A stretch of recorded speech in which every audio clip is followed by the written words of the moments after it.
আমরা যারা খেলেছি বা খেলা বুঝি, আমরা কিন্তু ওইটা আশা করিনি। আমি ব্যক্তিগতভাবে ওইটা আশা করি। জিম্বাবুয়ে হোক, আয়ারল্যান্ড হোক, যে কোনো টিম আসলে আমরা ওই সব পাঁচ পাণ্ডব বলেন যে ওরাই খেলতো। দেখেন আমাদের ট্যালেন্ট প্লেয়ার কিন্তু ছিল আর কি, পঞ্চম পাণ্ডবের কে ছাড়ানোর মতন প্লেয়ার কিন্তু এসেছিল। তো 19-এর পর থেকে আসলে আমাদের ক্রিকেটটা যেভাবে এগোনো উচিত ছিল সেটা হয়। তারপরেও মানুষের প্রশ্ন, শান্ত কেন খেলে? চলে এসেছেন, এটা তো কনফ্লিক্ট অফ ইন্টারেস্টের জায়গা। হ্যাঁ। সুজন ভাইয়ের মতো কিন্তু এরকম ঘটনা তাহলে আপনার ক্ষেত্রে ঘটে না যাবে। না, আমি এটা নিয়ে অনেক চিন্তা করেছি। আপনি দেখেন এই যে 5-7 বছরে কিন্তু আমরা আফগানিস্তানকে খুব কম আনি ভাই। ওনারা ওদের ব্যাটিং দেখ, ওরা আর কি ওয়ার্ল্ড ক্লাস। 2027 ওয়ার্ল্ড কাপে আমার কাছে মনে হয় না যে তারা ওই জায়গায় সেট হবে। আমি তার জায়গা হলে হয়তো চলে আসতাম। তারপরে যা হওয়ার হতো। ফরেন কালেকশনগুলো একদম ভালো ছিল না, মালিক পক্ষগুলো অতটা কোয়ালিটি ছিল না। জিম্বাবুয়ে কেনিয়া নেক্সট 10 বছরে হবে না, এটা আমি শিওর। চ্যাম্পিয়ন্স ট্রফিতে বাংলাদেশের ভরাডুবি হয়েছে। শিরোপা জয়ের স্বপ্ন দেখে ফিরতে হয়েছে শূন্য হাতে। কেন? বাংলাদেশের ক্রিকেটে এখন ওই আশঙ্কার জায়গাটাও তো প্রবল যে আমাদের ক্রিকেট না কেনিয়া জিম্বাবুয়ের মতো হয়ে যায়। তাই কি আসলে হবে? বাংলাদেশ ক্রিকেট বোর্ডের এক্ষেত্রে কি কিছুই করণীয় নেই? দেশের ক্রিকেট সামগ্রিক অর্থেই বা কোন দিকে এগোচ্ছে? উন্নতির গ্রাফটা কি আমাদের রয়েছে, নাকি আমরা ক্রমশ নিচের দিকে নেমে যাচ্ছি? এই সব কিছু মিলিয়ে আমরা কথা বলবো জাতীয় দলের সাবেক একজন অধিনায়কের সঙ্গে, যিনি এই মুহূর্তে নতুন একটা পরিচয়ে ধীরে ধীরে পরিচিত হয়ে উঠছেন, কোচিং পেশায় এসেছেন। তার নিজের ভাবনাটাও কি, সেগুলো নিয়ে আমরা সব কিছু মিলে আলোচনা করব মোহাম্মদ আশরাফুলের সঙ্গে। আশরাফুল, আপনাকে স্বাগত নট আউট নোমানে। কেমন আছেন? ধন্যবাদ, আলহামদুলিল্লাহ ভালো আছি। সকালবেলায় চলে এসেছেন, খেলোয়াড়ি জীবনে শেষ হওয়ার পরও তো এই রুটিনের ব্যত্যয় ঘটলো না। হ্যাঁ, যেহেতু কোচিংটা আমার কাছে মনে হয় যে প্লেয়ারের থেকে আরো কঠিন। প্লেয়ার হলে তো আপনার আজকে ভালো লাগছে না, ঠিক আছে আজকে বলবো যে যাব না, কিন্তু কোচ হলে আমার মনে হয় না যে আপনি এটা বলার চান্স আছে। অসুস্থ হলেও আপনাকে হয়তো আসতে হবে, কারণ আপনি তো আর খেলছেন না, আপনাকে পুরা রান করতে হয় প্লেয়ারদের, তাদের সারা দিনের প্রোগ্রামটা কিভাবে করতে হবে। তো যেহেতু আসলে সেম খেলার লাইফের মতনই লাস্ট 4-5টা মাস কাটাচ্ছি, আমার ফ্যামিলি, আমার বউ বাচ্চা সবাই বলে যে তুমি তো প্রত্যেক দিনই দেখি ব্যস্ত, ফ্রি হবা কবে? তো ফ্রি তখনই হব যদি আমি কাজ না করি আর কি। কিন্তু আমি সো ফার এনজয় করছি আলহামদুলিল্লাহ। গ্লোবাল টি-20 দিয়ে আমার শুরু হয়েছে, তারপর বিপিএল করলাম, এখন বাংলাদেশ ওমেন প্রিমিয়ার ডিভিশন হচ্ছে, গুলশান ইউথ হয়ে কাজ করছি আলহামদুলিল্লাহ, 4টাতে 4টা উইন। ঢাকা প্রিমিয়ার লিগও শুরু হবে ছেলেদের, সেখানে ধানমন্ডি স্পোর্টস ক্লাবের হয়ে কাজ করব। তো 2টা জায়গায় হেড কোচ হিসাবে কাজ করছি। আসলে আপনার কোচিংটা নিয়ে আমরা আসবো, তার আগে আমরা একটু বাংলাদেশ ন্যাশনাল টিমের জায়গাটা কি একটু ঘুরে আসতে চাই। আমাদের জাতীয় দলের চ্যাম্পিয়ন্স ট্রফি অভিযানটা তো আসলে শেষ হয়ে গেল। আমরা ফার্স্ট হওয়ার লক্ষ্য নিয়ে গিয়েছিলাম, আমাদের ক্যাপ্টেন বলেছিলেন, আমাদের কোচ বলেছিলেন, আমরা লাস্ট হই নাই। এটাই আমাদের একটা স্বস্তি, পাকিস্তানের সঙ্গে ম্যাচটা বৃষ্টিতে ভেসে যাওয়ার কারণে। কেমন দেখলেন এই চ্যাম্পিয়ন্স ট্রফি? কেমন পারফরমেন্স বাংলাদেশের? দেখেন আসলে আমরা 99 ওয়ার্ল্ড কাপ থেকে শুরু করেছি আইসিসি ইভেন্ট খেলা, এখন 2025, অলমোস্ট 26 বছর ধরে আমরা আইসিসি ইভেন্ট খেলছি। লাস্ট 7-8টা আইসিসি ইভেন্ট যদি আপনি আমাকে বলেন, আমরা একদম ভালো প্রিপারেশন নিয়ে যাই না কখনোই। আপনি যদি দেখেন যে 2022 বা 21-এ যখন আমরা টি-20 ওয়ার্ল্ড কাপ খেলতে গেলাম, আমরা নিউজিল্যান্ড এবং অস্ট্রেলিয়াকে নিয়ে এসেছি মিরপুরে, 4-1 এবং 2-3-তে সিরিজ উইন করেছি। কিন্তু খেলাগুলো ছিল 120 রানের খেলা, কিন্তু আমাদের যখনই আইসিসি ইভেন্টে গিয়েছি সেখানে ছিল 180, 190, 200 রানের খেলা ছিল। তো ওই যে প্রিপারেশনটা নেই। আপনি যদি এবারের চ্যাম্পিয়ন্স ট্রফিটা দেখেন, খেলা হবে 50 ওভারের, আমরা 40 দিন ছিলাম কিন্তু 120 বলের খেলার মধ্যে বিপিএল। এবং আপনি জানেন যে যদিও আমি কাজ করেছি একটা টিমে রংপুর রাইডার্সের হয়ে, আমার কাছে মনে হয়েছে যে এবারের বিপিএল এর বোলিং এবার এবং লাস্ট ইয়ার 2 বছর যদি আমরা, যেহেতু আমি 2 বছরই মাঠে ছিলাম, এর আগের বছর আমি টি স্পোর্টসের হয়ে অ্যানালাইসিস করেছি, প্রত্যেকটা খেলা মাঠ থেকে দেখেছি, এবং এইবার আমি পুরো স্টেডিয়ামে আমার ড্রেসিং রুমই শেয়ার করেছি। তো আমার কাছে মনে হয়েছে যে যেই 7টা টিম খেলেছে, জাস্ট 2টা টিম বা 3টা টিমের বোলিং ইউনিট ভালো ছিল, 5টার মধ্যে ধরেন 4টা ভালো বলার ছিল, একটা একদম দুর্বল ছিল। হুম। আর বাকি যে 4টা টিম ছিল তাদের 2 থেকে 3টা বোলার ছিল যে আপনি বলে কয়ে রান করতে পারবেন, যে এইসব এরকম বোলিং ছিল। তো এই বোলিং খেলে যে 120 বল খেলে যে আপনি আসলে চ্যাম্পিয়ন্স ট্রফিতে চ্যাম্পিয়ন হওয়ার স্বপ্নটা আর কি, ক্যাপ্টেন তো দেখাটাই স্বাভাবিক, আমি মনে করি যে তার দেখাটাই স্বাভাবিক, টিমের দেখা স্বাভাবিক, কিন্তু আমরা যারা খেলেছি বা খেলা বুঝি, আমরা কিন্তু ওইটা আশা করিনি। আমি ব্যক্তিগতভাবে ওইটা আশা করিনি। না, কিন্তু যেটা হয়েছে এটাও কি আশা করেছিলেন যে আমরা 2টা ম্যাচই হেরে যাব, মোটামুটি কম্পিট করতে না পেরে লাস্টে একটা ম্যাচ বৃষ্টির কারণে ভেসে গিয়েছে, না, এটাও কি প্রত্যাশিত ছিল? না, এটা প্রত্যাশিত ছিল। আমি ব্যক্তিগতভাবে প্রত্যাশিত, কারণ আমরা যেই গ্রুপটাতে পড়েছি, গ্রুপটা ডেথ গ্রুপ, কারণ তারা অসাধারণ ক্রিকেট খেলছেন লাস্ট অনেক বছর ধরে, বিশেষ করে আইসিসি ইভেন্ট আপনি দেখেন, নিউজিল্যান্ড চমৎকার ক্রিকেট খেলছেন লাস্ট 4-5টা আইসিসি ইভেন্ট, ইন্ডিয়া অসাধারণ ক্রিকেট খেলছেন। তো সেই জায়গায় আমার কাছে মনে হয় যে যেই রেজাল্ট, আমি মনে করি যে আমরা ভালো খেলেছি, আমাদের টিম ভালো খেলেছে। আচ্ছা। এই কারণে বলবো যে আপনি প্রিপারেশন ছাড়া 50 ওভারের গেম খেলবেন, আপনি 2 মাস কোনো 50 ওভারের গেম খেলেন নাই, সেই জায়গায় যে 2টা বেস্ট টিমের এগেনস্টে আমি বলবো যে আমাদের প্লেয়াররা আরেকটু ভালো খেলতে পারতো। বিশেষ করে ব্যাটসম্যানরা যদি প্রথম ম্যাচে 35 রানে 5 উইকেট পড়ে যাওয়ার পরে যেভাবে একটা রান করেছে, সেই জায়গায় একটা অপরচুনিটি ছিল, জাকির আলী অনেক 68 করার পরেও যদি আউট না হয়ে ফিনিশ করতে পারতো, তাহলে হয়তো 260 বা 250 হওয়ার সম্ভাবনা ছিল। আপনার সেকেন্ড ম্যাচও আমার কাছে মনে হয়েছে যে 2-3টা উইকেট পড়ে যাওয়ার পরেও একটা সম্ভাবনা ছিল যে আরো বড় রান করার, সেটা আমরা করতে পারিনি। বোলাররা মোটামুটি আমি বলবো যে ভালো করেছেন, খারাপ করেনি। আসলে আপনি বললেন যে এটা আসলে প্রত্যাশিতই ছিল আপনার কাছে, যে আমার রেজাল্ট কাছে এরকম আমরা করেছি। আমি যদি ধরেন আমি চ্যাম্পিয়ন্স ট্রফি ধরেই যদি বলি, 2017 সালে আমরা চ্যাম্পিয়ন্স ট্রফি খেলেছি, সেখানে আমরা সেমিফাইনালে খেলেছি। এরপরেই যে 8 বছর পরে আমাদের এই চ্যাম্পিয়ন্স ট্রফিতে আমাদের যে রেজাল্ট, সেটা আপনার কাছে প্রত্যাশিত? আমাদের দেশের ক্রিকেট কি তাহলে এগিয়েছে? কতটা এগুলো? দেখেন কোথায় এগুলো? ক্রিকেটটা, আমি যেহেতু আমার কাছে মনে হয় যে পুরাটা একটা ভাগ্য, পুরা লাইফের সবকিছু আপনার ভাগ্য। তো আমাদের সেমিফাইনাল যে খেলেছিলাম আমাদের একটা ভাগ্য ছিল, কারণ বৃষ্টির কারণে আমরা অস্ট্রেলিয়ার সাথে খেলা হয়নি, 1-1 পয়েন্ট পেয়েছিলাম। নিউজিল্যান্ডের সাথে অসাধারণ 2টা ইনিংস খেলেছিল মাহমুদুল্লাহ এবং সাকিব আল হাসান। 33 রানে 3 উইকেট পড়ে যাওয়ার পরে যেভাবে কাউন্টার অ্যাটাক করেছিল মাহমুদুল্লাহ বল 1 থেকে, এবং অসাধারণ সেঞ্চুরি, আমাদের ক্রিকেট হিস্ট্রিতে আমি মনে করি যে ওই 2টা সেঞ্চুরি টপ অফ দ্য র্যাঙ্কিংয়ে থাকবে।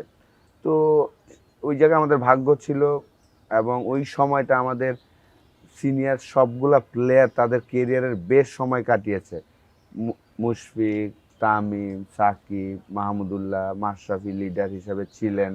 তো ওই সময়টা আমাদের প্লেয়াররা বেশ সময় কাটিয়েছেন। তারপর থেকে আপনি যদি দেখেন যে 2019 ওয়ার্ল্ড কাপের পর থেকে কিন্তু আমাদের সিনিয়ররা যেভাবে আমরা আশা করছি সেভাবে তারা রেগুলার খেলতেও পারেনি এই 5-6 বছর, এবং তারা তাদের বেশ সময়টা কাটাতে পারেনি। সেই কারণেই কিন্তু আমরা যেই জায়গায় আশা করেছিলাম যে 2015 থেকে 2018 বা 19 ওয়ার্ল্ড কাপ, আমি বলবো যে আমরা খুব ভালো খেলেছি, অসাধারণ খেলেছি। রেজাল্ট ওয়াইজ আমরা হয়তো 3টা উইন, কিন্তু আমাদের এভরি গেমে কিন্তু আমরা অসাধারণ খেলেছিলাম। তো 19-এর পর থেকে আসলে আমাদের ক্রিকেটটা যেভাবে এগোনো উচিত ছিল সেটা হয়নি। আশা বল 19-এর পর তো একটা দীর্ঘ সময় গিয়েছে, প্রায় 6 বছর চলে যাচ্ছে, 5.5 বছর। ক্রিকেটটা যে এই যে এগুচ্ছে না, অন্যান্য দেশের ক্রিকেট তো আসলে এগিয়েই চলেছে, প্রতিনিয়তই এগিয়ে যাচ্ছে। আমরা তো তাহলে হচ্ছে গিয়ে ক্রিকেট ওয়ার্ল্ডে ক্রমশ পিছিয়ে পড়ছি না অনেক বেশি করে? বিকজ অফ, আমার কাছে মনে হয় যে আপনি যদি দেখেন আফগানিস্তানের কথা যদি আপনি চিন্তা করেন, কেন তারা এত ইমপ্রুভ করেছে। তারা টেস্ট স্ট্যাটাস পেয়েছে কত 6 থেকে 7 বছর। 7 বছরে তারা, আপনি যদি তাদের প্রথম টেস্ট ম্যাচ থেকে শুরু করে এখন পর্যন্ত হয়তো বা 8টা বা 9টা টেস্ট খেলেছেন। আপনি যা দেখবেন তাদের স্কোর কার্ডটা যা দেখবেন, 9টা টেস্ট প্লেয়ার আলাদা এবং ওয়ানডে টি20-র জন্য আলাদা প্লেয়ার। তো তারা কিন্তু শুরু থেকেই তাদের ফরম্যাট ভাগ করেছেন এবং প্লেয়ার তৈরি করেছেন। আমরা কিন্তু এই যে 2000 সাল থেকে টেস্ট খেলছি, এখন 25 বছর, আপনি যদি দেখেন আমাদের যেই সিলেকশন প্যানেলটা ছিল আগে একদম লম্বা সময়, তারা কখনোই আলাদা করতে পারেনি যে test player, T20 player, one day player. একই প্লেয়ার আমরা জিম্বাবুয়ে হোক, আয়ারল্যান্ড হোক, যে কোনো টিম আসলে আমরা ওই সব পাঁচ পাণ্ডব বলেন যে ওরাই খেলতো।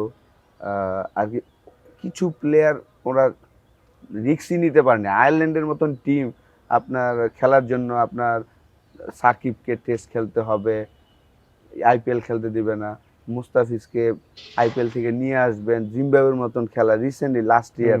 তো এই সাহসটা আমাদের আগের সিলেকশন প্যানেলটা বা আগের ক্রিকেট বোর্ড ওনারা করতে পারেনি, যে হারার যে ভয়, ওই ভয়টার জন্য তারা আসলে আমাদের ক্রিকেটটা এগোতে দেয়নি। তাতেও তো কোনো লাভ হয়নি হারার ভয় থেকেও, আমরা তো হারছি বেশিরভাগ আমরা ম্যাচে। না, আমরা যে এভরি টাইম আমরা ওই হোম সিরিজগুলো উইন করতাম, এবং আমাদের আমাদের পুরো দেশই আসলে আমি বলবো যে ক্রেজি। এই কারণে আমি বলবো যে দেখেন সান্তোরিনি আমরা সবাই প্রশ্ন করছি শান্ত কেন শান্ত কেন, হুম। কিন্তু তার লাস্ট 1-2 বছর রেকর্ড যদি দেখেন ওয়ানডে ক্রিকেটে অসাধারণ। Fantastic, হুম। তারপরেও মানুষের প্রশ্ন শান্ত কেন খেলে, এই ফরম্যাটটা ভাগ করতে পারে না আমাদের সাধারণ মানুষও। সে টি-20 পারফর্মার না, হুম। তাকে আমরা অন্য ফরম্যাটে কেন খেলছে এই নিয়ে প্রশ্ন করি, প্রেশার দিচ্ছি। আমাদের এই আগের ম্যানেজমেন্টও সেম ছিল, যে এক ফরম্যাটে আপনি ভালো খেললে আপনি আরেক ফরম্যাটে ডেবু করাতেন। কামরুল ইসলাম রাব্বির উদাহরণ দিই, এক সিজনে সে ঢাকা লিগে 26 উইকেট পেয়েছেন, টেস্ট ডেবু করাই দিছিল। তাকে টেস্ট খেলা আসছি। আমরা সৌম্য সরকার অসাধারণ খেলেছেন, 15টা ওয়ানডে ক্রিকেটে 100 স্ট্রাইক রেট, 50 এভারেজ। তারে আমরা টেস্ট খেলালাম যখন, তার ফার্স্ট ক্লাসে কোনো সেঞ্চুরি নাই। তো আপনি কিভাবে আশা করেন যে ওই ছেলেটা টেস্ট ক্রিকেটে যে 4 ঘন্টা 2টা সেশন ব্যাটিং করবে? তার জানাই তো নাই যে সে কিভাবে সেঞ্চুরি করতে হয় টেস্ট ক্রিকেটে। তো আমাদের এটা কিন্তু বারবার বলছি, যারাই সিলেকশন প্যানেলে আছেন, রিসেন্ট যদি আপনি দেখেন যে লিপু ভাইরা এসেছেন, উনিও কিন্তু সেম ভুল করেছেন, যখন অঙ্কনকে আপনি টেস্ট ডেবু করালেন। প্রয়োজন নাই তো ওই জায়গায় আমার আরেকটা টেস্ট প্লেয়ার তৈরি করা, যেহেতু আমার একটা টেস্ট ম্যাচের জন্য আমি কেন একটা নতুন প্লেয়ার খেলাবো? আমরা কখনোই লাইক নাইম ইসলাম, তুষার ইমরান, শাহরিয়ান নাফিস, আর কি যারা রকিবুল, ব্যাটসম্যান রকিবুল, এই ধরনের প্লেয়ারদের আমরা খুব আগে বাদ দিয়ে দিয়েছি। তাদের যদি টেস্টের জন্য চিন্তা করতাম, তাহলে হয়তো আমাদের আজকে একটা ভালো পজিশনে থাকতো। না, সেটা তো আগের মিস্টেক, এবং ওই মিস্টেকগুলো এখনো রিপিট হচ্ছে, এখনো আপনি সেটা হচ্ছে, বলছেন। এখনো আশা বললাম, আমার একটা, আপনি আফগানিস্তানের কথা বললেন, আমারও ইনফ্যাক্ট এই প্রশ্নটা ছিল। সেটা হচ্ছে কি, আপনার ওভারঅল কি মনে হয় যে আফগানিস্তানের চেয়ে বাংলাদেশের ক্রিকেট কি পিছিয়ে যাচ্ছে সামগ্রিক অর্থে? বুঝলাম না। আফগানিস্তানের চেয়ে বাংলাদেশের ক্রিকেট কি ক্রমশ পিছিয়ে পড়ছে কিনা? না, আপনি যদি পিছিয়ে যাচ্ছে না, আমাদের অনেকে বলছে যে আমরা হয়তোবা জিম্বাবুয়ে বা কেনিয়ার মতন, পরের প্রশ্ন ছিল সেটা। হ্যাঁ, জিম্বাবুয়ে বা কেনিয়ার মতন হয়ে যাব, এটা আমি বিশ্বাস করি না। এই কারণে করি না, কারণ যেহেতু আমি খেলেছি ওইসব দেশগুলাতে, তাদের কিন্তু এত ক্রেজি না মানুষ, আমাদের মানুষ যতটা। এখন কি 2 দিন আগেই আমার এক পেরেন্টসের সাথে আসছে, যেহেতু আমি কোচিং লাইনে এসেছি, তিনি চান যে তার ছেলে ক্রিকেটার হোক। তো আমার ওই প্যারেন্টসের আর কি ইনভলভ দেখে মনে হচ্ছে, আমি বলছিলাম যে আপনার ইনভলভনেসটা যদি আপনার ছেলের মধ্যে থাকে, তাহলে ডেফিনেটলি সে প্লেয়ার হবে। তো আমাদের ওই পজিশনে আমরা যাব না কেন? কারণ আমাদের ম্যাক্সিমাম মানুষ চায় আমরা ক্রিকেট খেলি আর কি, সেই কারণে আমরা ওই পজিশনে যাব না। আমরা লাকি যে আমাদের মানুষ এখনো চায় যে তারা প্লেয়ার হবে, এবং আমাদের মানুষের সংখ্যা বেশি। তো ওই দুইটা আশা বল, দেখেন, এটা আপনি যদি বলেন তাহলে তো 70s, 80s, 90s জুড়ে বাংলাদেশের ফুটবলাররা ছিল সবচেয়ে বড় ক্রেজ। সেই ফুটবল তো বাংলাদেশ থেকে অলমোস্ট নাই হয়ে গেছে, মানে আমি যদি সেই অর্থে বলি, জনপ্রিয়তার কথা বলি, ডেফিনেটলি 97 এর আগে তো ফুটবলই ছিল। তো সেক্ষেত্রে মানুষের ক্রেজ থাকলেও যদি আপনি সেই প্রত্যাশিত রেজাল্ট না আসতে পারে, মানে প্রচুর ছেলেরা কিন্তু খেলছেন, যেহেতু আমি এসেছি প্রচুর আগে, আমরা যখন শুরু করেছিলাম হাতে গোনে 5-6টা একাডেমি ছিল, এখন কিন্তু গলিতে গলিতে একাডেমি। তো এই কারণে সঠিক মানুষ যদি কাজ করে, স্টিল আমি বিলিভ করি যে আমাদের ভালো পোটেনশিয়াল আছে, যে আমরা ভালো একটা জায়গায় যাব। আমাদের ফ্যাসিলিটিস তৈরি করতে হবে আর কি, যা স্টেডিয়াম না, আপনার মাঠ প্রয়োজন। লাস্ট 15 বছর ওনারা ওই জিনিসটা মিসিং করে গিয়েছে, যে খেলার মাঠ তৈরি করেনি, জাস্ট ওনারা জায়গা খুঁজেছেন স্টেডিয়াম তৈরি করার জন্য। স্টেডিয়াম না, আমাদের দরকার প্রচুর মাঠ। দেখেন, আমি বড় হয়েছি আবহানী মাঠে, ইনডোরে। ওই যে ছোটবেলায় আমি রবি, মঙ্গল, বৃহস্পতি এই 3 দিন ইনডোরে যেতাম, আমার কাছে মনে হতো যে আমি এই যে লাইটের নিচে ব্যাটিং, ওই যে একটা ফিলিংস, এই জিনিসটা তৈরি করতে হবে যে প্রচুর ইনডোর তৈরি করতে হবে, যেন 12 মাস আপনি ট্রেনিং করতে পারেন। তো ফারুক ভাই এসেছেন, আমি শিওর যে উনি হয়তোবা এইসব জিনিস নিয়ে কাজ করবেন। যদিও আসার পরে উনি রাডারের মধ্যে আছেন আর কি, লাস্ট 15 বছরের সবকিছু তো গোছানো আসলে 6 মাসে এত সম্ভব না। না কেনিয়া জিম্বাবুয়ে তাহলে আমরা হচ্ছি না। না, কেনিয়া জিম্বাবুয়ে আমরা হব না, এটা আমার বিশ্বাস। কারণ আমাদের প্রচুর মানুষ খেলতে চায়, যেমন আমি চাই আমার মেয়ে এবং আমার ছেলে, আমার ভাইয়ার ছেলে অলরেডি বিকেএসপিতে আমি দিয়েছি, ক্লাস 9-এ পড়ে, আন্ডার 14-এ খেলছেন। তো যেহেতু এরকম আমরা, আপনারাও চাবেন যে আপনার সন্তান খেলুক, তো এই জিনিসটা যখন বন্ধ হবে তখন হয়তো কেনিয়া হয়ে যাব, কিন্তু এখনো ওই জায়গায় আমরা যাইনি। কিন্তু এই মুহূর্তে আফগানিস্তান, আমি ন্যাশনাল টিমের কথা যদি বলি, আফগানিস্তান আমাদের চেয়ে এগিয়ে, এটা কি আপনি স্বীকার করবেন না? স্পেশালি হোয়াইট বল ক্রিকেটের কথা আপনি এই মুহূর্তে কেন বলছেন?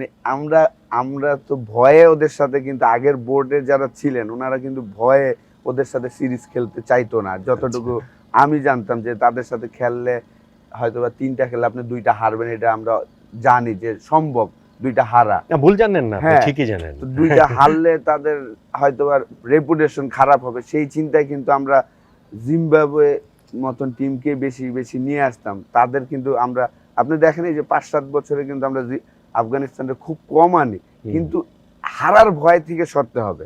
ভালো অপোনেন্টের সাথে আপনি যদি খেলেন, তাদের সাথে যদি আপনি খেলে ভালো ক্রিকেট খেলেন, তখনই আপনি ডেভেলপ করতে পারবেন।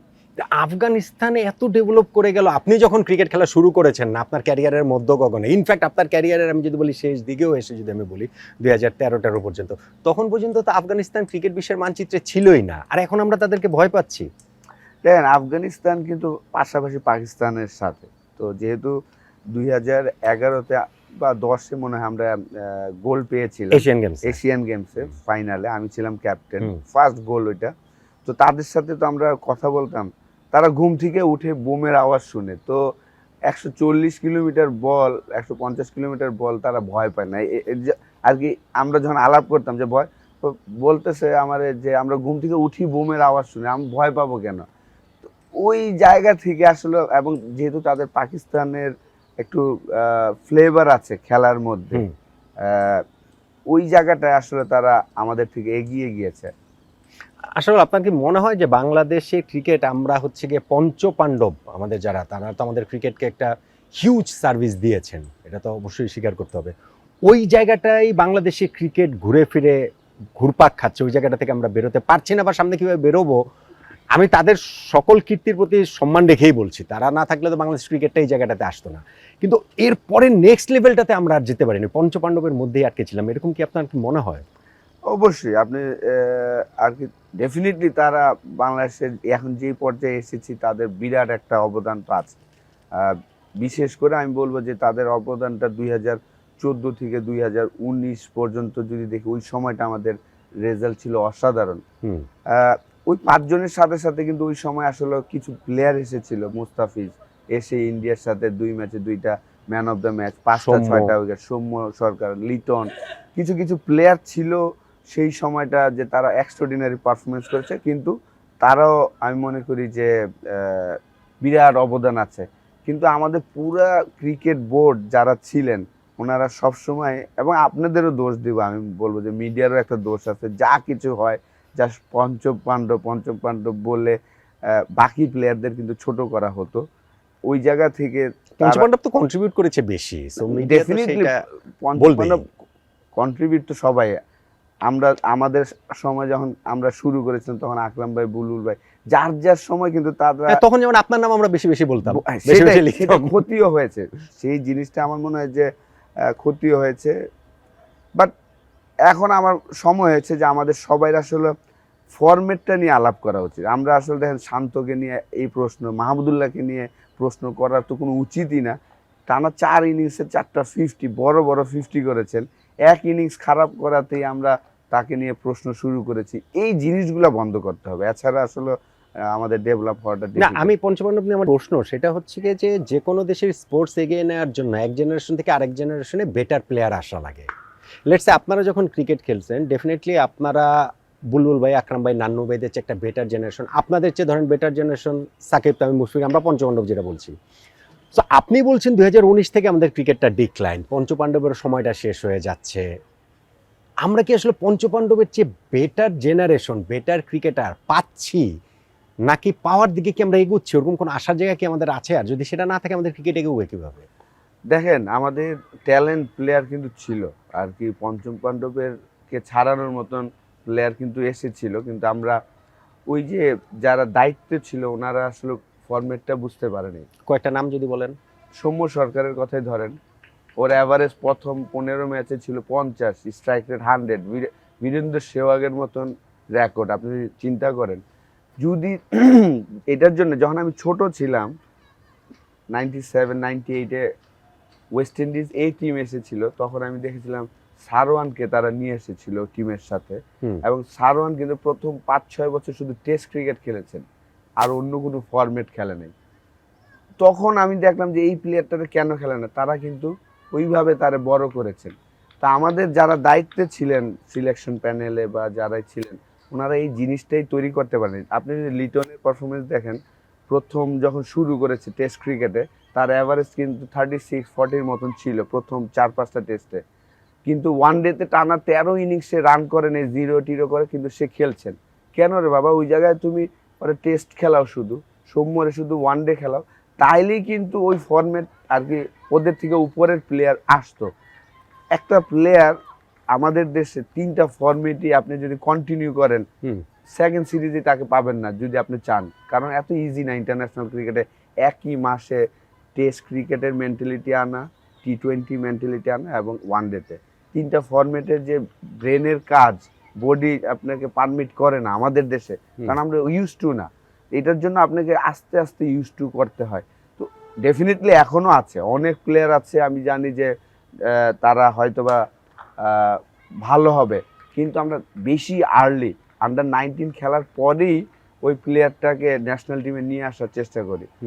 রিসেন্টলি যদি দেখেন যে আর কি আমার বিপিএলে যেহেতু আমি কাজ করেছি, তামিম নামে একটা আন্ডার-19 ক্যাপ্টেন, অসাধারণ প্লেয়ার, জাস্ট এনসিএল টি-20 খেললেন, সবাই ভাবলেন যে অসাধারণ, ফাটায় ফেলবেন, অসাধারণ প্লেয়ার ডেফিনেটলি, কিন্তু ওই লেভেলে বিপিএলে এসে সে এখন করতে পারবে না, আরো 2-3 বছর পরে আনলে ভালো হতো। এখন আপনি বলতে পারেন তাহলে আপনি কেন বলেন নাই, আমি কিন্তু ঠিকই বলেছি যে ভাই এখন নিয়েন না, কারণ ইয়াং নিছেন ঠিক আছে, টিমের সাথে রাখেন, কিন্তু আমরা কিন্তু টানা 4-5 ম্যাচ খেলালাম এবং সে ফেল করেছে। জিসান, তার মানে তার কিন্তু ডাউট সৃষ্টি হয়ে গেছে যে আমি কি আসলে এই লেভেলে রেডি না।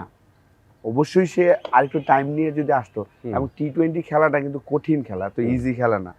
আপনি আশাফুল, সৌম্য, লিটনের কথা বলেন, এই দুজনের জন্য আপনার তাহলে ব্যাপক আফসোস আছে? ও ডেফিনেটলি ভাই, ওনারা ওদের ব্যাটিং দেখ, ওরা আর কি ওয়ার্ল্ড ক্লাস। আপনি যদি দেখেন যে ওদের ব্যাটিং যখন করে, ডেফিনেটলি ওয়ার্ল্ড ক্লাস ব্যাটিং করে, টেকনিক বলেন, কিপিং এর স্টাইল যদি দেখেন, ব্যাটিং এর স্টাইল দেখেন, প্রচুর টাইম তাদের ব্যাটিং যখন করেন। তো ওদের আমরা ভালো মতন দেখেন, টেস্ট ক্রিকেটের তার রেকর্ড দেখেন অসাধারণ, কেন 6 নাম্বার খেলে। ওয়ান ডে ক্রিকেট টি-20-তে তার নতুন বলে দেন, নতুন বল খেলাটা তো এত ইজি না। ও যদি 3-4 বছর শুধু টেস্ট ক্রিকেটই খেলতো, তাহলে কিন্তু ও বুঝতে পারতো। লিটন, সৌম্য ধরেন শুধু শুধু ওয়ান ডে ক্রিকেটই খেলতো, এই জিনিসগুলো আমাদের করতে হবে, যেটা আফগানিস্তানে এগিয়ে যাচ্ছে। আফগানিস্তান দেখেন, তারা কিন্তু যারা টেস্ট প্লেয়ার তারা খুব কম চান্স পায় তাদের হোয়াইট বল ক্রিকেটে, জাস্ট টেস্টের জন্য তারা প্রিপারেশনটা নেয়। আচ্ছা আশাফুল, আপনি পঞ্চপাণ্ডবের কথা বলছিলাম যে সেইখানটাতে আপনার কি মানে এখানে এই যেহেতু চ্যাম্পিয়ন্স ট্রফিটা আমাদের মাত্র শেষ হলো, লাস্ট ম্যাচটার আগে, স্পেশালি লাস্ট ম্যাচটা তো খেলাই হলো না, মুশফিকুর রহিম এবং মাহমুদুল্লাহ রিয়াদকে নিয়ে অনেক আলোচনা হয়েছে, অনেক কথাবার্তা হয়েছে। আপনি কি মনে করেন যে আসলে ওয়ান ডে ক্রিকেটটা মুশফিক মাহমুদুল্লাহকে ছাড়াই বাংলাদেশের সামনে এগোনো উচিত? দেখেন, এটা আসলে তাদের ব্যক্তিগত বিষয়, এমন আমি বলতে পারি না যে তাদের ছাড়া, কারণ তারা ফিট, এখনো প্রচুর ফিট এবং পারফর্ম করছে। হ্যাঁ, যখন টানা 4টা 50 করেছেন, তার আগে অনেক লম্বা সময় ভালো খেলছিল না, অপরচুনিটি পেয়েছেন বলেই কিন্তু তারা কামব্যাক করার সুযোগটা পেয়েছেন। যে মাহমুদুল্লাহ যদি দেখেন, ওই টানা 4 ইনিংসের আগে কিন্তু লম্বা 4-5-6 ইনিংস কিন্তু রান করতে পারছিল না। তো আমাদের পাইপলাইনের প্লেয়ারদের আর কি অপরচুনিটি কিন্তু দিচ্ছেন, তারা কিন্তু কাজে লাগাতে পারছেন না, এটা একটা বড় প্রবলেম হয়ে যাচ্ছে। না, আমার যেটা প্রশ্ন সেটা হচ্ছে গিয়ে ধরেন আশরাফুল, আমরা আইসিসি ইভেন্ট যদি ধরি, নেক্সট আইসিসি ইভেন্ট আমাদের হচ্ছে 2027 ওয়ার্ল্ড কাপ, 2.5 বছর পরে, অক্টোবর নভেম্বরে। মাহমুদুল্লাহর বয়স তখন প্রায় 43 বছর হবে, মুশফিকের বয়স 41 চলবে। আমরা কি 2.5 বছর পরের প্ল্যান তাদেরকে নিয়ে করতে পারি? এইটাই তো আপনার ডিসিশন, যারা ডিসিশন মেকিং আছে ওনাদের কিন্তু এই ডিসিশনটা নিতে হবে যে আমরা কি তাদের নিয়ে করব কিনা। ওই সাহসটা তো আপনার থাকতে হবে। আপনি যদি, এর আগেও আমি বলছি যে আমরা হারার যে ভয়টা, ওই ভয় যদি থাকে তাহলে কিন্তু আপনি উইনার হইতে পারবেন না। আপনার হারার ভয় থেকে সরতে হবে যে না, তাদের ছাড়া যদি আমি খেলি কি হবে, হারবই তো, কিন্তু একটা এক্সপিরিয়েন্স হবে। সেই জিনিসটা তাদের যদি করতে পারে, যে একটা আপনার সাদা বলের জন্য যদি চিন্তা করে, অনেক আগে থেকে করা উচিত ছিল যারা এই দায়িত্বে আছেন। তো এখন আপনি তামিমের কথাই ধরেন, তামিম লাস্ট 1.5 বছর ধরে আপনারা যা করলেন তার সাথে, খেলবেন না খেলবেন না, খেলবেন না খেলবেন না, এই জিনিসটা তো করার কোনো প্রয়োজন ছিল না। স্ট্রেট ভাই খেলবা, খেললে খেলো, না খেললে ভাই থ্যাংক ইউ না, আমরা ওর সাথে বসবো। বোর্ড প্রেসিডেন্টের সময় হয় না ওর সাথে বসার, ওর সময় হয় না। এই যে আপনারা লাস্ট 1.5 বছর তামিমরে নিয়ে করলেন, এই জিনিস তো প্রয়োজন নাই। এইভাবে কিন্তু আসলে ক্ষতি করে টিমটাকে, আমি মনে করি। না, আপনার মতামতটা কি মুশফিক মাহমুদুল্লাহ সম্পর্কে? ডেফিনেটলি 2027 ওয়ার্ল্ড কাপে আমার কাছে মনে হয় না যে তারা ওই জায়গায় সেট হবে। যদি আপনার ওই সময়টা চিন্তা করেন, অবশ্যই সিলেক্টরদের হয়তো ডিসিশন নিতে হবে যে না, তাদের সাথে বসে যে থ্যাংক ইউ, আমরা আর হয়তো তোমাকে বিবেচনা করতে পারছি না। যদি ওনারা মনে করেন যে না, ওদের ক্যারি করবেন, এটা ওনাদের বিষয়, কিন্তু এটা পুরাপুরি আপনার সিলেকশন প্যানেলের উপরে। আপনার মতামতটা আর কি আপনি দিলেন। সাকিব আল হাসান আমাদের মানে আরো একজন বাংলাদেশের ক্রিকেট ইতিহাসের গ্রেটেস্ট এভার ক্রিকেটার, সেটা তো আমরা ওইভাবে বলতেই পারি। ডেফিনেটলি। সেই সাকিবের ইন্টারন্যাশনাল ক্যারিয়ারের শেষটা যেমন হচ্ছে, দেশে এসে টেস্ট খেলতে পারলেন না তিনি, আমরা বাস্তবতাটা জানি, নানান রকম রাজনৈতিক বাস্তবতা এখানে আছে। চ্যাম্পিয়ন্স ট্রফিতেও তিনি খেলতে পারলেন না। সাকিবের জন্য আপনার খারাপ লাগে? ডেফিনেটলি। ও আর কি দেশে এসে সে শেষ করতে চেয়েছিলেন। আমি তার জায়গা হলে হয়তো চলে আসতাম, তারপরে যা হওয়ার হতো। যেহেতু তার একটা ফ্যান বেস ছিল পুরো বাংলাদেশের মানুষ, আমার মনে হয় না আসলে তার কোনো কিছু হতো, আরামসে দেশ থেকে বিদায় নিতে পারতো। অবশ্যই এটা তো খারাপ লাগে ডেফিনেটলি। তার নামে তো মামলা আছে, মানে ভাই মামলা, এটা আমরা সবাই জানি যে যেই মামলা, এটার কোনো ভ্যালু নাই, ঠিক না? তো এই মামলার ভয়ে ও সাকিব আল হাসান আসলো না, এটাই আমার আর কি খারাপ লেগেছে। ও আসা উচিত ছিল। আচ্ছা, মানে সে আসলে কিছু হতো না? আমার ধারণা সে আসলে আর তার কিছু হতো বলে আমার মনে হয় না, কারণ পুরো দেশের মানুষ তার পরে ছিল, ঠিক না? চ্যাম্পিয়ন্স ট্রফিতে কি সাকিবকে প্রয়োজন ছিল? দেখেন, লাস্ট 1 বছর ধরেই কিন্তু সাকিবের, যদি আপনার 1 না 2.5 বছর ধরে যদি দেখেন, আপনি যদি আমাকে জিজ্ঞেস করেন, ও যেই মানের প্লেয়ার, যেভাবে স্ট্রাগল করে ব্যাটিং করছিল, এইভাবে আসলে একটা টপ প্লেয়ার এইভাবে ব্যাটিং, একটা ইয়াং প্লেয়ার, বা আমি আসলে এইভাবে ওর ব্যাটিং পছন্দ করি না, সত্যি কথা। যে এত স্ট্রাগল করে ব্যাটিং করছেন, জানি যে সে ফাইট করছেন ফিরে আসার জন্য, কিন্তু যখন আপনি একটা ওই লেভেলে চলে যাবেন, দেখেন এবি ডিভিলিয়ার্স যেভাবে, ও কিন্তু এখনো খেলতে পারতো, ঠিক না? কিন্তু খেলে নাই, কিন্তু যে না থ্যাংক ইউ, আমি স্ট্রাগল করছি। কেউ কিন্তু জানতো না। সাকিবের ওই ঘটনার পরে সে নিজে একটা টুইট করেছেন যে আমারও সেম ভিশনে একটা প্রবলেম ছিল, আমি ডিফারেন্ট টেকনিক খাটাইতাম, ও ডিফারেন্ট একটা সুতা কামড়িয়ে ব্যাটিং করছেন। ওইভাবে আসলে আমি মনে করি না যে সাকিব থাকা উচিত ছিল। মাশরাফিকে কি বাংলাদেশ ক্রিকেট থেকে তিনিও বিদায় নিতে পারেন? সাকিব এবং মাশরাফি দুইজনই রাজনীতিতে জড়িয়েছেন খেলা চলাকালীন সময়। এইটাকে আপনি কিভাবে দেখেন, এবং এটাকে আসলে পরের জেনারেশনের ক্রিকেটারদের জন্য অন্ততপক্ষে একটা বার্তা কিনা, ক্রিকেট বোর্ডের জন্য একটা বার্তা কিনা, যে খেলা চলাকালীন, ইন্টারন্যাশনাল ক্যারিয়ার চলাকালীন সময়ে রাজনীতিতে নাম না লেখানোটাই হয়তো সব দিক থেকে ভালো? ডেফিনেটলি, অবশ্যই। আপনি যখন একটা প্রফেশনে আছেন, আরেকটা প্রফেশনে এটা ছেড়ে দিয়ে তারপরে যাওয়া ভালো। তো অবশ্যই আমি মনে করি যে এটা তো পরের জেনারেশনের জন্য একটা লেসন, যে আমি যখন খেলবো জাস্ট খেলা নিয়েই ফোকাস করব। ওকে, তামিম ইকবাল বিসিবিতে আসতে চান, এরকম আমরা একটা আলোচনা শুনি, কেমন হবে? আসলে ভালো হবে ডেফিনেটলি, কারণ তামিমকে আমি একদম ছোট থেকেই চিনি। যখন আমরা আন্ডার 17 খেলতে গিয়েছিলাম 2000 সালে পাকিস্তানের, নাফিস ইকবাল ক্যাপ্টেন ছিল আমাদের, তারই বড় ভাই। তখন সে হাফ প্যান্ট পরে এসেছিল এয়ারপোর্টে, তখন থেকে চিনি। এবং ন্যাশনাল টিমে যখন ঢুকেছে তখন আমি টপ প্লেয়ার ছিলাম ওই সময়। তো তামিমের মেন্টালিটি ডিফারেন্ট অন্য অন্য প্লেয়ারের থেকে, বিশেষ করে ওর ফ্যামিলি মেম্বারের থেকে ওর মেন্টালিটি ডিফারেন্ট। যেহেতু আকরাম ভাইয়ের সাথে খেলেছি, নাফিসের সাথে খেলেছি, তামিম ওদের দুইজনের থেকে টোটালি ডিফারেন্ট। আমার কাছে সবসময় মনে হয় যে আর কি খুব অর্গানাইজ আর কি, কমিউনিকেশন খুবই ভালো সবার সাথে, হেল্পফুল। তো যদি সে আসে ডেফিনেটলি ভালো হবে। বোর্ড প্রেসিডেন্ট যেহেতু তার কিছুদিন আগে একটা ইন্টারভিউ শুনেছি, এবং তারও ইচ্ছা যদি হয় সে ওই পজিশনটা নিয়ে আসতে চায়, হলে খারাপ হবে না, খুবই ভালো হবে। আপনারা তো বিসিবিতে ঢোকার কথা ছিল এবারে 5ই আগস্ট পরবর্তী সময়ে, শেষ পর্যন্ত আর সেটা ম্যাটেরিয়ালাইজ হলো না কেন? সেটা ওনারা আসলে কথা বলেছিলেন আমার সাথে, আমিও বলেছিলাম যদি হয় তার, কিন্তু আমার অতটা ইন্টারেস্ট ছিল না যে আমি যে এখানে তো আসলে বাংলাদেশে আপনি জানেন যে যে কোনো কাজ করতে হলে আপনাকে যে আর কি উপস্থিত হইতে হয়। আমার আবার ওই জিনিসটা এনজয় করি না, আমি আমার মতন লাইফ এনজয় করি। আমার 2টা বাচ্চা আছে, আমার বউ আছে, আমার ভাইয়ের ফ্যামিলি, আমরা জয়েন্ট ফ্যামিলি। তো আমরা, আমার ভাইয়ার 2টা মেয়ে, একটা ছেলে, তো আমরা সবাই জয়েন্ট, আমার আম্মা আছে। আমি এনজয় করি আমার ফ্যামিলি, এবং খেলা নিয়ে আমি ব্যস্ত থাকতে পছন্দ করি। যে আমি কোথাও যাব, যে আমার জন্য কোনো করবেন, ওই জিনিস আমার মধ্যে নাই কখনই। তো হ্যাঁ, কথা ওনারাই ফোন দিয়েছিলেন, তারপর তো আর হয়নি কেন এটা ওনারাই বলতে পারবেন। ভবিষ্যতে কি আসার ইচ্ছা আছে বোর্ডে এরকম?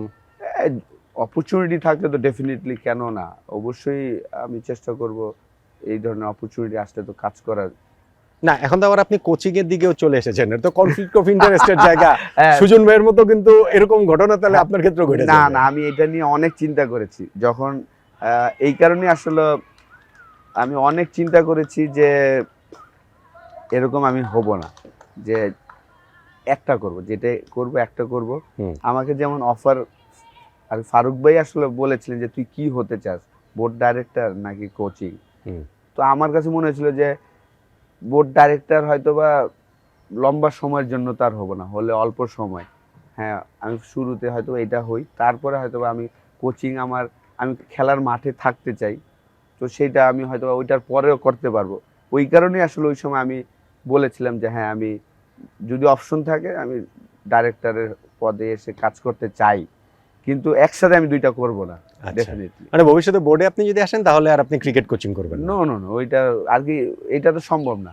কেন? সুজন ভাই সম্ভব করে দেখাইছেন না? না, এটা সম্ভব, এটা ঠিক না, এটা আমি মনে করি ঠিক না। এই কারণে আমার মনে হয় যে এক সময় আমার কাছে এটা মনে হচ্ছে, আমি আপনার জাস্ট উদাহরণ দিই, আমাদের তখন চিফ সিলেক্টর ছিলেন, তো উনি একটা টিমের সাথে জড়িত ছিলেন, এবং আমি ওই বছরে আর কি প্রথম নিষেধাজ্ঞার পরে এসে বিপিএল এর সুযোগ পেয়েছিলাম। তো তারপর 5 ম্যাচ পরেই দেখা গেল যে কন্ট্রাক্ট দিলেন আর কি, যে ন্যাশনাল কন্ট্রাক্ট। তো আমাদের টিমের প্রায় 6 জন প্লেয়ার চান্স পেয়েছেন। তো এটা স্বাভাবিক যে আমি যে জায়গাটা কাজ করব, আপনার নিয়ে যদি আমি কাজ করি, আমার চোখে আপনিই বেস্ট হবেন, উনিই বেস্ট হবে, ঠিক না? ওই প্লেয়ারগুলোই তো বেস্ট হবে। কিন্তু ওরা কিন্তু ওই সময় খেলেও নাই, জাস্ট আসছে, 5-6 জন চান্স পেয়েছে। তো এইটা হবেই স্বাভাবিক। নান্নু ভাই এটা তো মানে ওই সময় তো নান্নু ভাই ছিলেন। এমনি ঠিক আছে, সেটাতে আপনি না হয় আসলেন না, বা যে কোনো একটা আপনি করবেন। ফারুক ভাই যে দায়িত্ব নিয়েছেন বিসিবি প্রেসিডেন্টের, বেশি দিন সময় হয় নাই, কেমন বিসিবি চলছে বলে আপনি মনে করেন, এবং কোনো ডিফারেন্স কি দেখেন কিনা এর আগে বিসিবি পাপন ভাইয়ের সময় যেরকম চলেছিল সেইখান থেকে? না দেখেন, তখন কিন্তু একরকম স্টাইল ছিল, দেশ যেভাবে চলতো ক্রিকেট বোর্ড ওইভাবে চলতো, ঠিক না? এখন একটু ডিফারেন্টভাবেই চলছে, চেষ্টা করছেন ফারুক ভাই, হয়তোবা স্বাধীনভাবে কাজ করতে পারছেন না, কারণ উনি সব একা করছেন, উনি আর ফাহিম স্যার। যেখানেই দেখি যে এই 2 জনকে ছাড়া আর কাউকে দেখা যায়, হ্যাঁ দেখা যায় বাকি বোর্ড ডাইরেক্টরও আসেন, কিন্তু ম্যাক্সিমাম নিউজগুলো আগে যেমন পাপন ভাই ছিলেন সব সময়, এখন ওই ফাহিম স্যার আর ফারুক ভাই হয়তোবা জিনিসগুলো করছেন। ইনস্ট্যান্ট যেই কাজগুলা করার দরকার সেগুলো কিন্তু ওনারা করার চেষ্টা করছেন, কিন্তু না, লম্বা সেইটা তো আসলে রুটিন ওয়ার্ক। লম্বা পরিসরে যেটা হওয়া উচিত এক্স্যাক্টলি। সেই কাজগুলো এখনো ওনারা শুরু করতে পারেনি। এইটাই আমরা আশা করেছিলাম যে লম্বা পরিসরে যে কাজগুলোর জন্য লোক দরকার, ওনাদের হয়তোবা ওই অপশনটা নাই নাকি আমি জানি না, যে আসলে রুলসটা কি, যে কেন নিতে পারছেন না, চাইলেও কেন নিতে পারছেন না, এটা আমি আসলে বলতে পারবো না, যেহেতু আমি এইগুলোতে ইনভলভ না। না কিন্তু খুব কি ডিফারেন্স, মানে ওই যে ফারুক ভাইরা তো সেই রুটিন ওয়ার্কই করে যাচ্ছেন। রাইট, পাপন ভাইদের সময় যেটা কাজে ঠিক আছে, আমাদের একটা সিরিজ সেটাই করছেন। আর যে এইটা ইনস্ট্যান্ট যেটা, ওইটাই আমরা করার চেষ্টা করছে, কিন্তু লম্বা পরিসরে ওইটা ওনারা পারছে না, কারণ অতীতে এত কাজ ওনারা হয়তোবা হিমশিম খেয়ে যাচ্ছেন মনে হয় যে রেডি করতে গিয়ে। আচ্ছা, কিন্তু আপনাদের এক্সপেকটেশনটা কি একটু বেশি ছিল না? ফারুক ভাই যেহেতু হচ্ছে গিয়ে ক্রিকেটের লোক, ন্যাশনাল টিমের প্লেয়ার, ন্যাশনাল টিমের ক্যাপ্টেন, সো পাপন ভাইয়ের কাছ থেকে ডেফিনেটলি তার কাছে এক্সপেকটেশন, ক্রিকেট ফ্র্যাটার্নিটির একজন অংশ হিসেবে এক্সপেকটেশনটা একটু বেশি আলাদা ছিল না? এটা তো ছিল, কিন্তু প্রবলেমটা আমার কাছে যেটা মনে হয়েছে, আগে যে বোর্ড প্রেসিডেন্ট ছিলেন উনি যতটা একা কাজ করতে পারতেন, ফারুক ভাই ওইটা করতে পারছেন কিনা আমি শিওর না। আচ্ছা, কারণ আগে একই গভর্নমেন্ট যেভাবে চলছে, বোর্ডও আমার কাছে মনে হচ্ছে যে একই স্টাইলে চলেছেন, যে উনি যেটা বলবেন ওইটাই হবে। এখন ফারুক ভাইয়ের আসলে সব কাজ করতে পারছেন কিনা স্বাধীনভাবে, এটা আমি ঠিক জানি না। কেন এখন দেশ যেভাবে চলছে, দেশ যেভাবে এসেছে, সেইটার ফসল হিসেবেই তো ফারুক ভাই বোর্ডে এসেছেন, তাহলে সেটা পারছেন না কেন? আপনি কি এটা ইন্ডিকেট করছেন যে লেটসে আমরা মিডিয়াতে একটা খবর শুনেছি যে ফারুক ভাই এবং ফাহিম ভাইয়ের একটা দ্বন্দ্বের খবর মিডিয়াতেই চলে এসেছে, সো নিজেদের ভিতরেই সেই কাজ করার জায়গাটাতে সমঝোতার অভাব বলে কি মনে হয় আপনার কাছে? এইটা আমার কাছে যেটা মনে হয় যে আসলে ওই যে রুলস রেগুলেশনটা আসলে কি আছেন, যে উনি চাইলেই চেঞ্জ করতে পারছেন না কেন, আহ, এই জিনিসগুলা কিন্তু আমরা দেখছি যে যেটা আশা করেছিলাম যে আসার পরে অনেক চেঞ্জ হবে, ওই জিনিসটা কিন্তু কিছুই হয়নি। এটা কেন হয় না আসলে এই বিষয়ে আমার জ্ঞান একদম কম ভাই, Okay. আমার একদমই জ্ঞান কম। আমি মাঠের মানুষ, আমি মাঠ নিয়ে চিন্তা করি। আচ্ছা, মাঠ নিয়ে তাহলে প্রশ্ন করি। বিপিএল এ আপনি একটা টিমের কোচিং করিয়েছেন, হ্যাঁ? বিপিএলটা আমাদের কিছুদিন আগে শেষ হলো। আপনি তো বিপিএল সবগুলো বিপিএল এর সঙ্গেই কোনো না কোনোভাবে জড়িত ছিলেন। এবারে বিপিএলটা অন্যান্য বিপিএল এর চেয়ে আপনি শুরুর অংশে কিন্তু একটুখানি বলেছেন যে 2-3টা দলের ব্যাট বোলিং লাইন আপ একটু ভালো ছিল। কেমন হয়েছে এবারের বিপিএলটা? এবারে বিপিএল এর প্রতিশ্রুতি তো ছিল সবচেয়ে ভালো বিপিএল হবে, অন্যরকম বিপিএল হবে, সেটার রিফ্লেকশন কি মাঠে ছিল? আহ, দেখেন আসলে যেহেতু লাস্ট ইয়ারও আমি মাঠে ছিলাম অ্যাজ এ অ্যানালাইসিস হিসাবে, আর এই বছর তো আমি ড্রেসিং রুমেই ছিলাম, তো খেলার যে জিনিসগুলা ইম্পর্টেন্ট ছিল, যে উইকেটটা তারা খুব অসাধারণ উইকেট দিয়েছেন প্রত্যেকটা ম্যাচই, আমি বলবো একদম শুরু থেকে শেষ পর্যন্ত চেষ্টা করেছেন বেস্ট উইকেট। শুরুর দিকে গ্রাউন্ডটা একটু ছোট করে রানের একটা কনফিডেন্স দিয়েছেন সব প্লেয়ার। সিলেট স্পেশালি, সিলেট বলেন, ঢাকা তো ছোট ছিল শুরুর দিকে, তো সেই জায়গায় আমার মনে হয় যে ওই জিনিসগুলো ঠিক ছিল, কিন্তু ওভারঅল আসলে যেভাবে 2.5 মাস আগে ফ্র্যাঞ্চাইজ আর কি টিম তৈরি করা হয়েছে, তারপরে যেভাবে হওয়া উচিত ওই সেমই ছিল, কোনো চেঞ্জ নাই, কোনো চেঞ্জ হয় নাই। ওই 2 দিন আগেই ট্রেনিং শুরু করা হয়েছে, যেহেতু আমাদের একটা এনসিএল টি20 করা হয়েছিল, সেই কারণে। তারপর ফরেন কালেকশনগুলো একদম ভালো ছিল না, মালিক পক্ষগুলো অতটা কোয়ালিটি ছিল না আপনার ফ্র্যাঞ্চাইজি যাদের সিলেক্ট করা হয়েছে, কারণ ওনাদের ওই মেন্টালিটি নাই যে একটা ক্রিকেট টিম কিভাবে চালাইতে হয়, এবং আমাদের ওই জিনিস চেঞ্জ করতে হবে। আমার মনে হয় যে নেক্সট সিজন যখন বিপিএল অকশন হবে বা টিমগুলা নিবে, আমার ইচ্ছা, আমার ধারণা যে যারা যেই টিমের ওনার হবেন তারা ওই এরিয়ার মানুষ হওয়া উচিত, তাহলে আপনার ক্রিকেটটা ডেভেলপ হবে এবং ওই সিটিটা ডেভেলপ হবে, ওই এরিয়াটা ডেভেলপ হবে, ওই প্লেয়ারগুলো ডেভেলপ হবে। সব মালিক যদি একই জায়গার হয়, তাহলে তো ধরেন আমি রংপুরের সাথে কাজ করেছি এবং রংপুর ফ্যান্টাস্টিক ফ্র্যাঞ্চাইজি, কিন্তু তারাও তো মাঠ বানিয়েছেন কই বসুন্ধরায় ঢাকার মধ্যে, রংপুরে তো তারা কিছু তৈরি করে নাই। কিন্তু রংপুরের মানুষ, আমরা যখন 8 ম্যাচ জেতার পরে গেলাম, পুরা টিম, পুরা স্টেডিয়াম ভর্তি মানুষ, তারা তো চায় তাদের খেলাটা হোম গ্রাউন্ডে হোক, তাদের ওইখানে ডেভেলপ হোক, ইনডোর হোক। আমাদের কিন্তু এইটা হচ্ছে না, না সেটা 13 বছর ধরেও হচ্ছে না। তো এখন ফারুক ভাইদের এইটা করা উচিত যে ডিফারেন্ট কিভাবে করবেন, ডিফারেন্ট এইভাবে করতে হবে যে ভাই বিপিএল হবে, তোমাদের ওই এরিয়ার মানুষ আসতে হবে যারা ক্রিকেটের সাথে থাকতে চায়, ওরা ডেভেলপ করবে। এছাড়া তো আপনি ক্রিকেট ডেভেলপ করতে পারবেন না। আপনি সব ঢাকা হয়েও তো ঢাকার ইনডোর নাই, একটা ইনডোরও নাই যে একটা যে কেউ যাবে, একটা বাচ্চা ছেলে যাবে ট্রেনিং করবে, ওই ফ্যাসিলিটিসও তো নাই আমাদের এখানে। এবারে বিপিএলে যে বিদেশি খেলোয়াড় দেখেছেন, এত নিম্নমানের বিদেশি ক্রিকেটার কি আপনি আপনার কোনোদিন দেখেছেন ক্যারিয়ারে? না, লাস্ট ইয়ারও ছিল। আপনি শুধু এই বছর কেন বলছেন? লাস্ট ইয়ার ঢাকা টিমে আপনার ইরফান যে একটা ফাস্ট বোলার 43 ইয়ার্স, তাকে নিয়ে এসেছেন সুজন ভাইয়ের টিমে। আমি দেখে বলি যে ওর থেকে সুজন ভাই ওই সময় জোরে বল করতো, যদি সিরিয়াসলি খেলতো। তো ওই প্লেয়ারকে নিয়ে এসেছেন আপনি। লাস্ট ইয়ারও অনেক নিম্নমানের ফরেনার ছিল। তো আমরাতে মানে এই যে এই খারাপের মধ্যে দিয়েই কি আমরা আসলে যেতে থাকবো? স্পেশালি ধরেন এইবারের বিপিএলে প্লেয়ার্স পেমেন্ট নিয়ে যেটা হয়েছে, এইটা কিন্তু গত 4-5 বছরে হয় নাই। না, এটা হয়নি। এইবারে যা হয়েছে, কিছু কিছু টিমের খাবারের টাকাও দিত না 13 দিন 15 দিন। যেহেতু আমরা একসাথেই থাকতাম, শুনতাম, খুবই খারাপ লাগতো আসলে। এত সুন্দর একটা টুর্নামেন্ট আপনার আরো সুন্দর মতন ওনারগুলো আরেকটু বেটার হওয়া উচিত ছিল, যাদের নলেজ আছে ক্রিকেটে আসতে চেয়েছেন, যেহেতু আপনার ওই নলেজটা থাকা উচিত ছিল। আসলে আপনি বলছেন এত সুন্দর টুর্নামেন্ট, আমি অবশ্য আপনার মুখ থেকে শুধুমাত্র উইকেট ভালো ছিল এর বাইরে খুব সুন্দর কিছু শুনতে পাইনি বিপিএল সম্পর্কে। না, সুন্দর এই কারণে বলছি, দেখেন যে টেলিকাস্ট হয়, এই একটা খেলা টেলিকাস্ট হয়, এত টেলিকাস্ট হয়। এবং এইবার আরেকটা জিনিস ভালো ছিল, প্রত্যেকদিন মানুষ আসতো, দর্শক হয়েছে। এইটা আমি অবাক হয়েছি যে এই খেলা দেখতো, মানুষ আসতো আর কি, পুরো ফুল স্টেডিয়াম। রাইট। এইটা আলাদা ছিল। এটা তো এইটা আর কি অন্য বিপিএল এর থেকে এটা এগিয়ে ছিল। ওকে, আসলে আমরা প্রায় শেষ দিকে চলে এসেছি। আমাকে একটু আপনি যদি বলেন যে আমাদের সিলেকশন প্রসেস নিয়ে আপনি অনেকখানি কথা বলেছেন। আমি ঠিক যেমনভাবে পাপন ভাই আর ফারুক ভাইয়ের কথা বলেছি, নান্নু ভাইয়ের পরবর্তী সময় লিপু ভাই দায়িত্ব নিয়েছে, সেটাও কিন্তু বেশ কিছুদিন সময় হয়ে গেছে, বছরখানেক হয়ে গিয়েছে। সিলেকশন প্রসেসের আমাদের এই কোনো জায়গাতে কোনো চেঞ্জ কি আপনি দেখেন? লিপু ভাইদের সময় যেটা হয়তো নান্নু ভাইদের সময় ছিল না, লিপু ভাইরা নতুন করে করছেন, আলাদা করে করছেন, বোঝা যাচ্ছে যে তার একটা ছাপ রয়েছে। না, ওইটা তো একই লাগছে আমার কাছে, সেম। হ্যাঁ, হয়তোবা কয়েকটা ডিসিশন ওনারা লিটনকে 2বার বাদ দিয়েছেন, এটা হয়তোবা নান্নু ভাইরা ওই সাহসটা দেখায় নাই কখনোই। এইটা ছাড়া আমার সেমই লাগছে সবকিছু। এটা কি রাইট প্রসেস আমাদের জন্য? অ্যাকচুয়ালি সিলেক্টরদের দোষও দেই না, আমাদের প্লেয়ারের, যদিও আমরা বলি অনেক প্লেয়ার, কিন্তু ইন্টারন্যাশনাল মানের প্লেয়ারের সংখ্যা কম।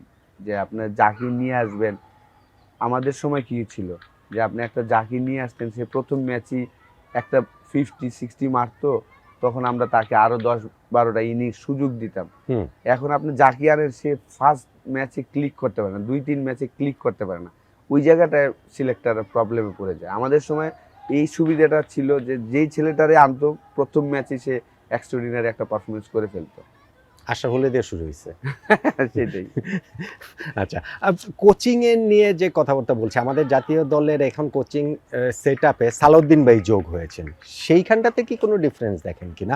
যদিও খুবই কম সময়, জাস্ট মাত্র 2টা সিরিজ হয়েছে। ডিফারেন্ট কি, সালাউদ্দিন ভাইয়ের সাথে খুব কমফোর্টেবল আমাদের প্লেয়াররা, তারা কথা বলে কমফোর্টেবল, তাদের মনের ভাবটা প্রকাশ করতে পারে, সেই জায়গাটা কমফোর্টেবল। পারফরমেন্স যদি দেখেন সেমই আছে, পারফরমেন্স আগেও যা ছিল, আপনি গেলেও সেম হবে, আমি গেলেও সেম হবে আর কি।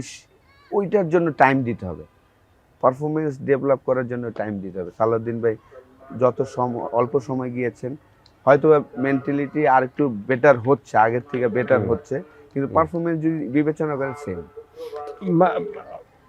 ন্যাশনাল টিমের কোচ হওয়ার আপনি স্বপ্ন দেখেন কিনা? যদিও আপনি বলেছেন যে যদি এখানে ক্রিকেট বোর্ডে ঢুকে যান তাহলে আর কোচিং এর দিকে থাকবেন না, তারপরে যখন এখন কোচিং নিয়ে আছেন, ন্যাশনাল টিমের কোচার হওয়ার কোনো স্বপ্ন আপনার রয়েছে কিনা? ডেফিনেটলি, যেহেতু আমি কাজ করছি, দেখেন আমি মেয়েদের সাথেও কাজ করছি, ছেলেদের সাথেও কাজ করছি, যে আমি মনে করি কাজ তো কাজই, এবং আমার এক্সপিরিয়েন্সটা যদি আমি শেয়ার করতে পারি যার সাথেই হোক, সেটা ছেলে হোক সেটা মেয়ে হোক, আমি মনে করি তাদের বেনিফিট হতে পারে। কারণ আমার লাইফে আমি একটা কয়েনের 2 পিঠই দেখেছি, ঠিক না? ভালো খারাপ সব। টপ টিমের সাথে খেলেছি, টপ বোলিং এর এগেইনস্টে খেলেছি, উইন হয়েছি, অনেক সময় লুজ।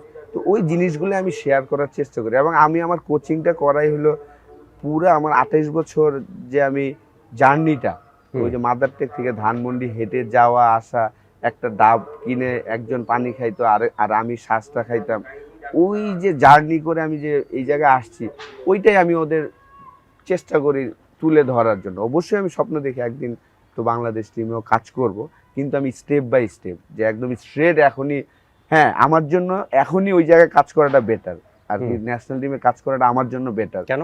এই কারণে আমি এখন তাকে সাথে সাথে বলতে পারবো, ইনস্ট্যান্ট বলতে পারবো এখন কি সিচুয়েশন হচ্ছে, এই সময় তোমার মেন্টালি কি হচ্ছে, এই জিনিসগুলো আমি সাথে সাথে তার শেয়ার করতে পারবো।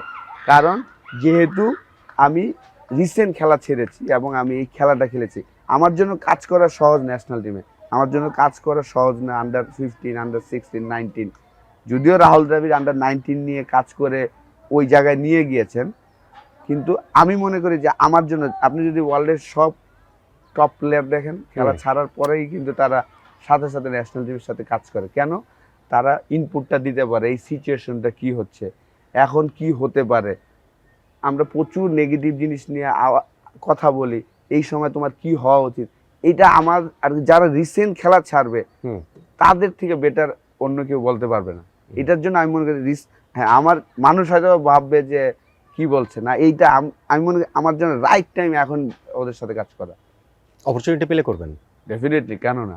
যদিও আমি আর কি স্টিল খেলতে লাভ করি, আমি এই সিজনও পোস্টমথ ক্রিকেট ক্লাবের হয়ে খেলবো, তারা প্রিমিয়ার ডিভিশন উঠেছে, লাস্ট ইয়ার তারা ডিভিশন 1-এ ছিল।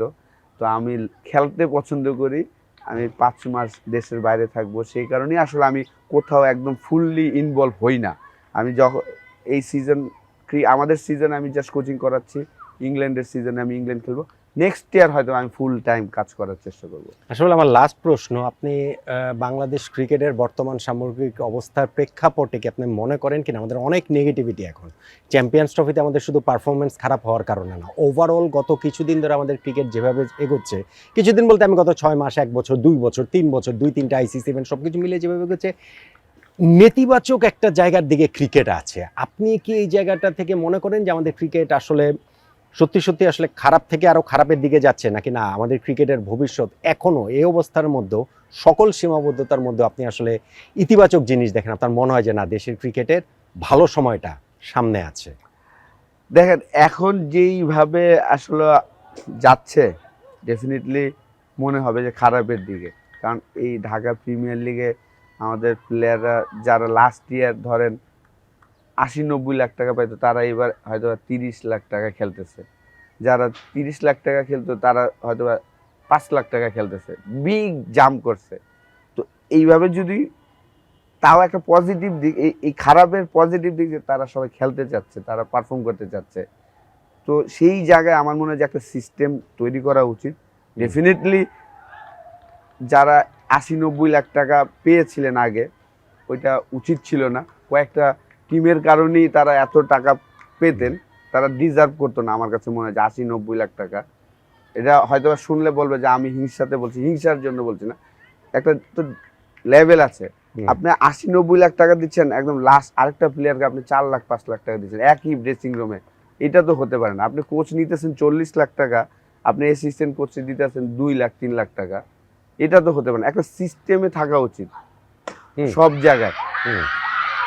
ওই জিনিসটাই আমার মনে হয় যে যারাই দায়িত্বে আছেন ওনারা যেন এই সিস্টেমটা সুন্দর করে চালায়। কারণ এখনো আপনি দেখেন, যেহেতু আমি কোচিংয়ে মাত্র আসলাম, আমার কাছে প্রচুর প্যারেন্টস আসছে যে তার ছেলে মেয়ে ক্রিকেট খেলতে চায়, তারা ভাবে যে হয়তো আমি কোচিং করাইলে তারা প্লেয়ার হবে, এটা কিন্তু আমাদের ওই ফ্যাসিলিটিসটা তৈরি করতে হবে।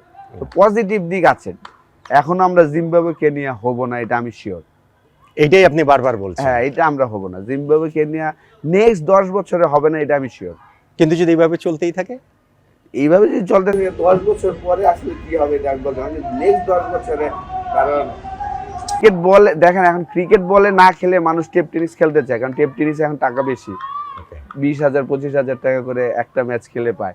তো তো ক্রিকেটের যেন ভালো সুযোগ সুবিধাটা হয় সেটা তৈরি করতে হবে। আশা করি অসংখ্য ধন্যবাদ। আপনাকে ধন্যবাদ। Thank you.